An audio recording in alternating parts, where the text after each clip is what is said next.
कि वह उचाना में सरकारी कॉलेज हो। यदि वहाँ कहीं ज़मीन की ये बात आएगी वह उचाना में कॉलेज के लिए ज़मीन चाहिए, हम ज़मीन उचाना कॉलेज के लिए फ्री अपनी तरफ से देंगे। ये हमारी प्राथमिकता। चुनाव का समय है, सभी राजनीतिक लोग पहले भी उचाना में हल्का बड़े बड़े नेता वादे करके गए, इस तरह आप तो वादे नहीं कर रहे। वादे गए तो रह गए, 11 मैनिफेस्टो में 11 मेंशन है और वादे नहीं है ये तो करने हैं। एक और हल्के में कोई भी साथी अपने बेटे की या खुद बेटा खुद जवान अपने नौजवान कोई अपनी बिना दहेज की शादी करवाएगा नहीं। 51,000 रुपये उसको गिफ्ट के रूप में मैं अपनी तरफ से पोलिंग से अगले दिन से ये काम शुरू है और ये कंटिन्यू जब तक मेरे यानी सालेंगे इतना ये काम शुरू रहेगा। कोई बिना दहेज की शादी करने पे परमानेंट 51,000 परमानेंट 51,000 रुपये जितने भी शादियाँ होंगी अपना हल्का में, हाँ अपना हल्के में मैं अपनी तरफ से दूंगा। और बाकी बात यह है, हमने तो लोगों ने बता खैर मेरे बारे में कुछ तो बस जो कहा वो करके दिखाया।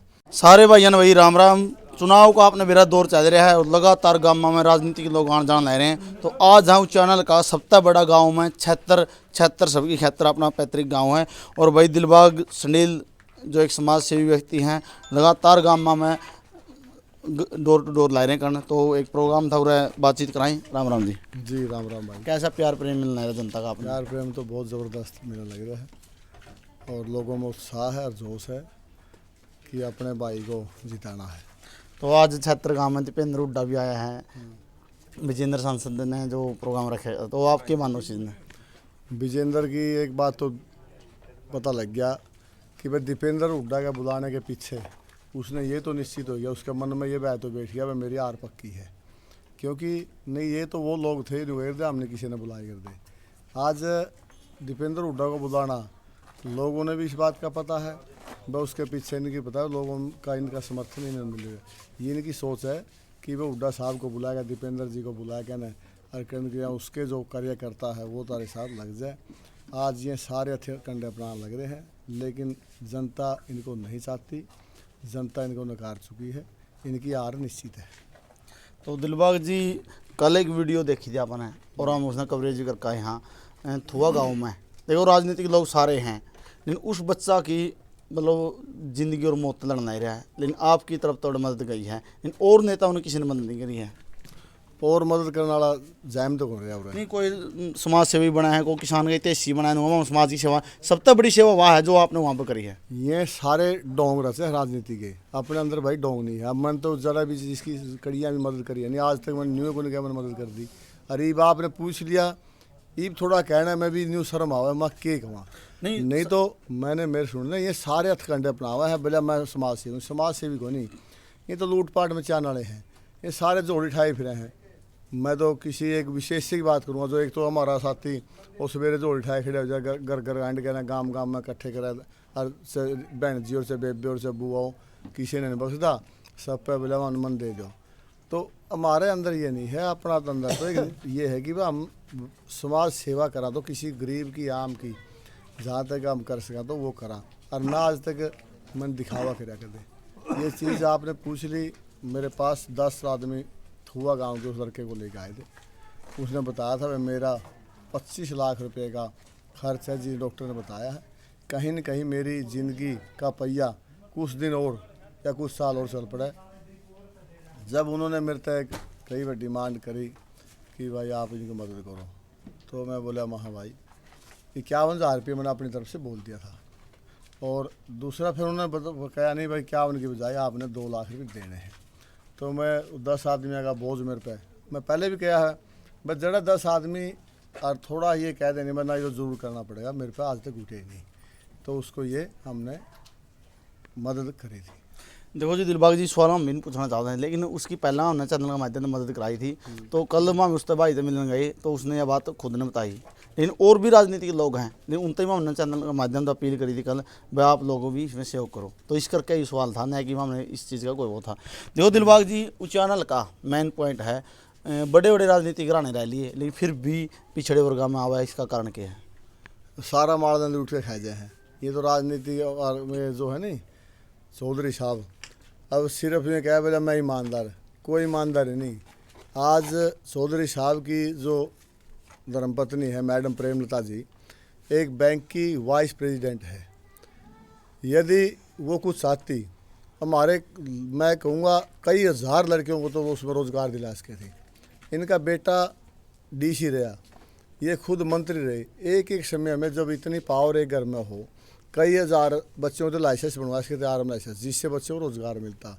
इनकी मानसिकता ये रही है कि भाई सच हल्का को हमने पिछड़ा ही रखना है ताकि हमारे लोग गुलाम बन के रहे। इनकी छोटी सोच है, ये लोग नहीं चाहते।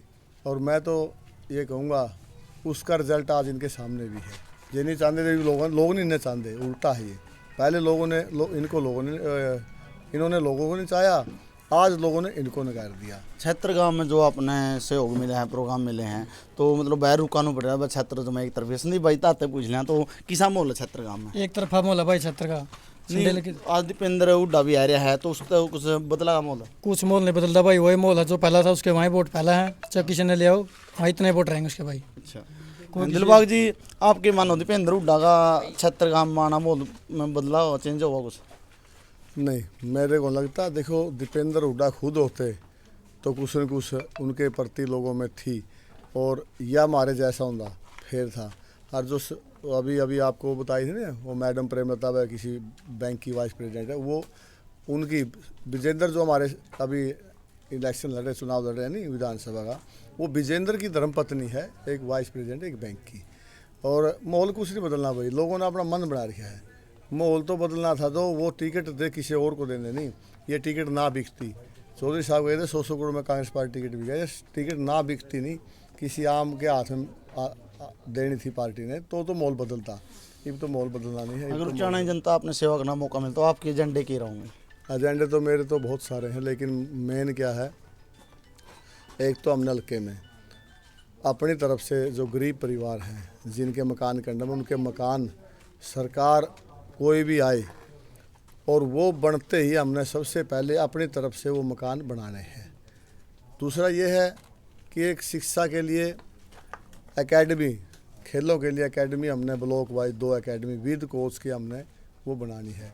और शिक्षा के लिए रही बात, यदि सरकार में हम विधानसभा लोग बना के भेजेंगे ना, सरकार में हम आवाज़ उठाएंगे उसके लिए, और कि वह उचाना में सरकारी कॉलेज हो। यदि वहाँ कहीं ज़मीन की ये बात आएगी वह उचाना में कॉलेज के लिए ज़मीन चाहिए, हम ज़मीन उचाना कॉलेज के लिए फ्री अपनी तरफ से देंगे। ये हमारी प्राथमिकता। चुनाव का समय है, सभी राजनीतिक लोग पहले भी उचाना में हल्का बड़े बड़े नेता वादे करके गए, इस तरह आप तो वादे नहीं कर रहे? वादे के भी तो रह गए, 11 मैनिफेस्टो में 11 मेंशन है, और वादे नहीं है ये तो करने हैं। एक और हल्के में कोई भी साथी अपने बेटे की या खुद बेटा, खुद जवान अपने नौजवान कोई अपनी बिना दहेज की शादी करवाएगा नहीं, 51,000 रुपये उसको गिफ्ट के रूप में मैं अपनी तरफ से, पोलिंग से अगले दिन से ये काम शुरू है और ये कंटिन्यू जब तक मेरे यानी चलेंगे इतना ये काम शुरू रहेगा। कोई बिना दहेज की शादी करने पे परमानेंट 51,000 रुपये? परमानेंट 51,000 रुपये जितने भी शादियाँ होगी अपना हल्का में, हाँ अपना हल्के में मैं अपनी तरफ से दूंगा। और बाकी बात ये है, हमने तो लोगों ने बता खैर मेरे बारे में कुछ तो बस जो कहा वो करके दिखाया। ये नहीं कि हम अब किसी की तरह अगर दे दिया और उसने उल्टा ठा के ले गए, वो जैसे आटा की मशीन खटका टोल पर है, उसमें आप लोग भी शायद पता भी होगा, वहाँ कवरेज करे कर दे। तो ये इस तरह नहीं है वह दान दे दिया हम ठा के उल्टे ले, हमारा उल्टा ये नहीं है। अपन तो जो कह दिया ना उसको तुरंत करे है, ये नहीं बात कह दिया और उसको साल में 6 महीने में ना, ऐसा नहीं है। और पता भी है लोगों को, सब लोगों को पता है, A to Z पता है वह दिलबाग की मानसिकता, दिलबाग की सोच किस प्रकार की है। तो भाई सोनू युवा साथी इस तरह बात कर लें। राम राम भाई साहब। राम राम भाई पुराने राजनीतिक रहना जी क्या तरीका? भाई जी स्त्रियाँ उतर गया राज से काम तो नहीं कराया। अच्छा, ये तूने देख ले गांव ने एक तरफा दूसरी चुटेला काट दिया था। वह गांव में लाइब्रेरी नहीं, मेडिकल नहीं, सुविधा तो को नहीं किसी मेडिकल तो है, डॉक्टर सुविधा तो को नहीं। ये कोई इमरजेंसी केस आ जाए तो उसने जींद रेफर कर दो, रोहतक कर दो, गाँव में तो नहीं है स्त्रियों की कोई सुविधा। और यो चौधरी वीरेंद्र सिंह ने, चौधरी वीरेंद्र सिंह यार राजगढ़ परिवार इन्हें का ऊपर लग रही है, बार बार कभी बीजेपी में बिक जाए कभी कांग्रेस में आ जाए, इनने तो बनाए रखा है। तो इस बार युवा जो को नया चेहरा देखना चाहे। अच्छा, इस करके समर्थन कर रहा है। हाँ समर्थन करे भाई, ताऊ दीजिएगा ताऊ ने। हाँ देखो भाई, आपने विचार सुने, क्षेत्र गांव में दिलबाग जी का प्रोग्राम था, तो आपने ये विचार कैसे लगे? वीडियो ज़्यादा से ज़्यादा शेयर करना, एक अच्छे कमेंट विचार करना। जय हिंद, वंदे मातरम।